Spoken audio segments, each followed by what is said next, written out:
salam sejahtera untuk kita semua. Perkenalkan, nama saya Mikulorina Kastoto dan di samping kiri saya. Perkenalkan, nama saya Julindra Lesmana Baria. Kami mahasiswa Universitas Muhammadiyah Kupang, Prodi Pendidikan Matematika semester 1. Kami mendapat tugas dari dosen pengampu mata kuliah pengantar pendidikan, Ibu Siti Mutmaimah Yusuf, SPD, MPD, dengan kajian materi upaya pembangunan pendidikan nasional. Upaya pembangunan pendidikan nasional.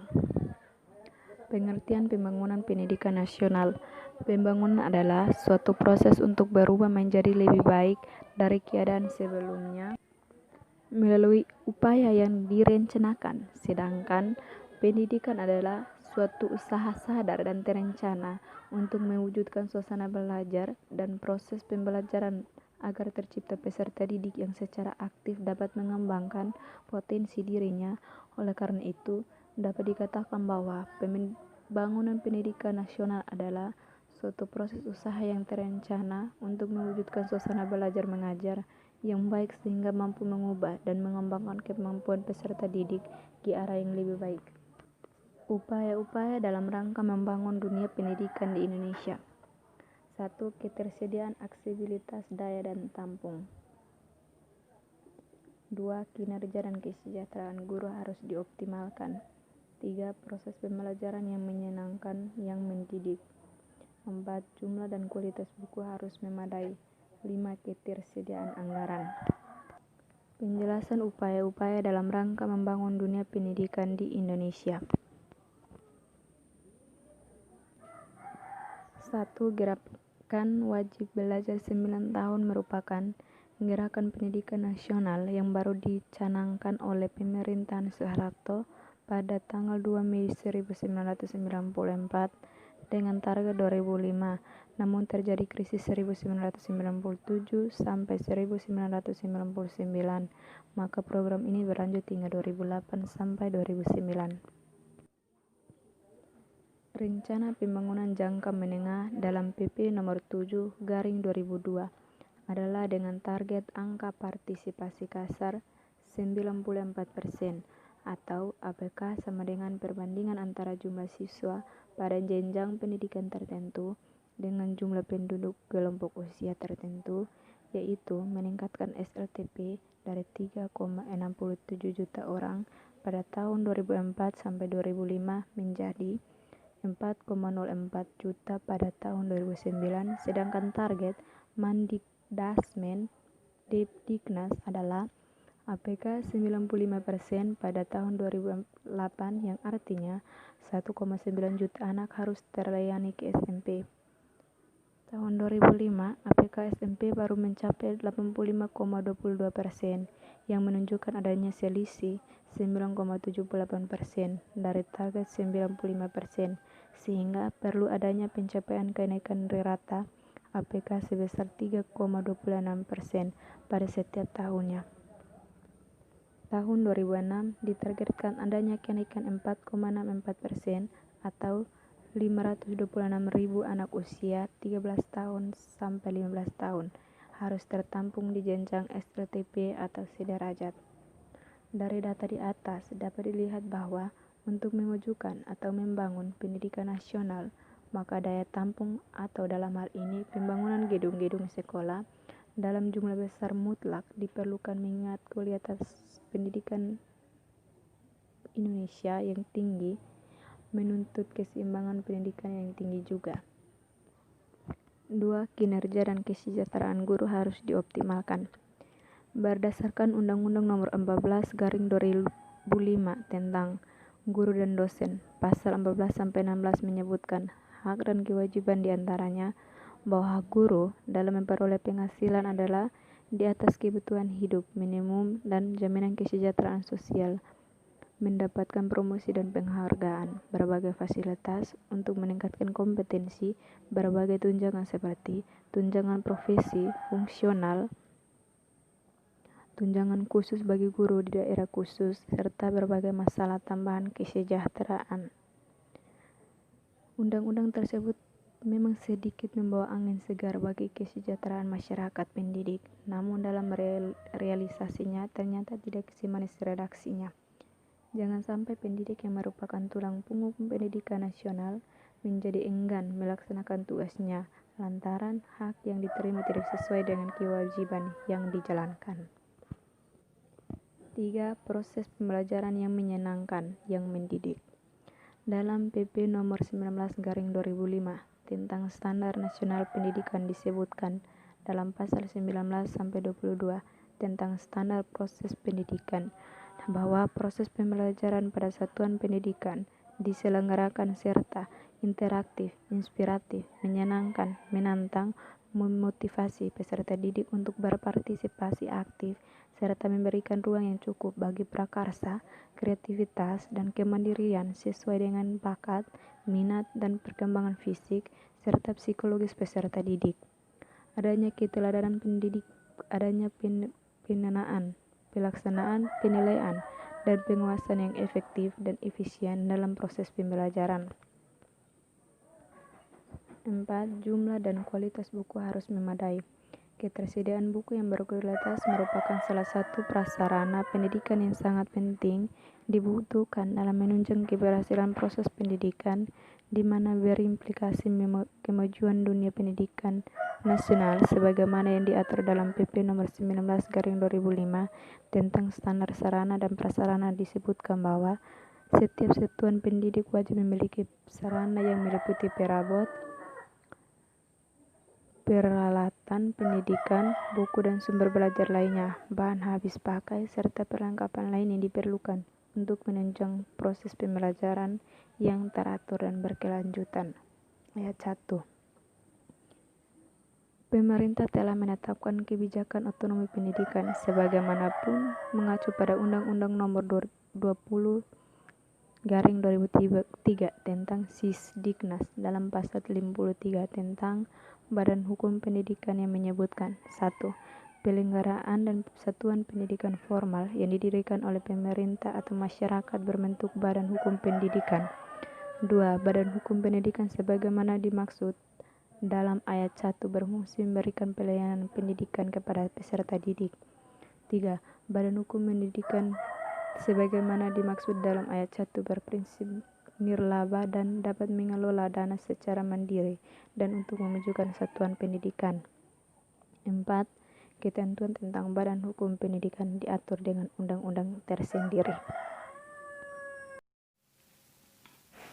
5. Ketersediaan anggaran. Ketersediaan anggaran yang memadai dalam penyelenggaraan pendidikan sangat mempengaruhi keberlangsungan penyelenggaraan tersebut. Ketentuan anggaran pendidikan tertuang dalam Undang-Undang Nomor 20 Tahun 2003 tentang Sisdiknas dalam pasal 49 tentang pengalokasian dana pendidikan yang menyatakan bahwa dana pendidikan kedinasan dialokasikan minimal 20% dari anggaran pendapatan dan belanja negara atau APBD ayat 1.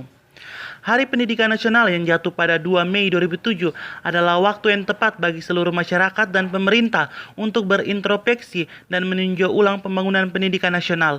Sebab keberhasilan negara-negara maju mencapai tingkat pertumbuhan ekonomi yang meningkat tidak dapat dilepaskan dari peran sektor pendidikan. Berikut ini adalah beberapa masalah pembangunan sektor pendidikan Indonesia. Yang pertama, anggaran. Karena itu pembangunan pendidikan menjadi isu penting dan berperan strategis bagi kemajuan taraf kesejahteraan penduduk setiap negara. Dari segi pembiayaan, upaya untuk meningkatkan peran pendidikan Indonesia sebagai indikator pembentuk IPM memang belumlah begitu besar. Hal itu ditunjukkan dengan masih rendahnya anggaran pengeluaran bagi pembiayaan pembangunan pendidikan nasional yang tercantum pada anggaran pendapatan dan belanja negara atau APBN, yang rata-rata masih di bawah 10%. Sementara itu, di beberapa negara ASEAN, alokasi anggaran sudah mencapai rata-rata antara 20 hingga 40%. Yang kedua, kinerja negara. Hal ini dikemukakan ekonom Faisal Basri dalam suatu makalahnya yang menyebutkan bahwa posisi Indonesia pada 2005 berada pada urutan ke-10 dari 14 negara di Asia Pasifik dalam hal kinerja negara dalam mendukung pendidikan dasar. Untuk pembentukan Indeks Pembangunan Manusia atau IPM yang dapat mengukur tingkat kesejahteraan suatu bangsa, faktor pendidikan merupakan salah satu indikator komposit selain faktor kesehatan dan daya beli masyarakat. Posisi itu masih di bawah Vietnam, Kamboja, dan Filipina. Urutan ke-1 ditempati Thailand, urutan kedua Malaysia, dan ketiga Sri Lanka. Kondisi itu memberi kesan kita belum optimal dalam membangun fondasi pendidikan nasional, sehingga krisis ekonomi yang berkepanjangan diduga juga karena kepedulian terhadap dunia pendidikan, terutama pendidikan dasar dan menengah, belum sepenuhnya dilakukan. 3. Selain itu, apakah karena kebijakan pendidikan juga masih berputar-putar pada persoalan penyediaan sarana dan prasarana, penambahan jumlah guru, alokasi waktu, belajar dan mengajar, dan ujian nasional saja? Barangkali sebaiknya kita mulai berpikir, seharusnya kebijakan pembangunan pendidikan sudah bergeser dari persoalan input ke pendekatan yang lebih menekankan pada output, dengan fokus kepada keberhasilan melahirkan para pelajar maupun mahasiswa yang berkapasitas unggulan, yang berbasis pada tingginya intensitas kegiatan membaca, penguasaan ilmu pengetahuan, dan kemampuan matematika. Selain masalah pembangunan sektor pendidikan di Indonesia, ada 5 faktor yang dapat mempengaruhi kinerja peserta didik.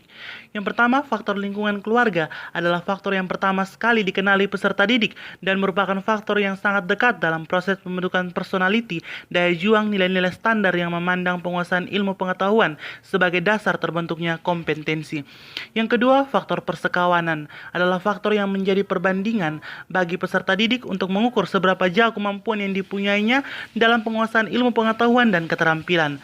Lingkungan persekawanan yang dirasakan oleh peserta didik dapat turut mempengaruhi perkembangan pola pikir dan pola tindak peserta didik karena fase umur yang masih dominan dengan kekuatan emosional diri yang selalu ingin unggul dan tidak ingin tertinggal dari kawan-kawannya sesama peserta didik. Yang ketiga, faktor sumber daya sekolah adalah faktor kemampuan sekolah sebagai tempat proses pembelajaran dalam menyediakan sumber daya dari sarana dan prasarana sekolah hingga pada kurikulum dan materi pembelajaran yang tepat, termasuk kemampuan penyampaian materi pembelajaran yang benar dan baik dari para pendidik atau guru. Yang keempat, faktor kecerdasan yang berasal dari dalam diri. Sebenarnya merupakan keragaman yang tak terbantahkan karena sudah melekat pada diri para peserta didik. Namun tidak mustahil dasar kecerdasan dapat ditingkatkan melalui proses stimulasi yang tepat melalui program-program stimulasi berdasarkan keragaman kecerdasan peserta didik itu sendiri. Yang kelima, faktor aksesibilitas pencapaian terhadap informasi adalah faktor yang melengkapi faktor-faktor pembentuk kinerja peserta didik.